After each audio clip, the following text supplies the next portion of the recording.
Hii ukiangalia kwa haraka unaweza ukadhani ni matango, lakini haya si matango, ingawa kimaumbile yanataka kufanana na matango, lakini si matango. Hii dawa inaitwa Karela. Inaitwa Karela. Bwana, Karela ni dawa nzuri sana kwa wagonjwa wa sukari. Hii dawa inatibu sukari. Matunda yake yapo namna hii. Matunda yake yapo namna hii. Na haya matunda haswa ndiyo dawa. Haya matunda ndiyo dawa.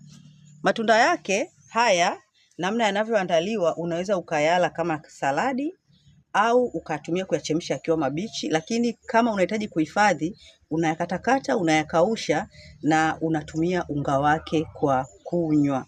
Aisee, hata kama sukari yako imefika 30 ina uwezo wa kushusha sukari mpaka ikarudi 5.3 mpaka 6.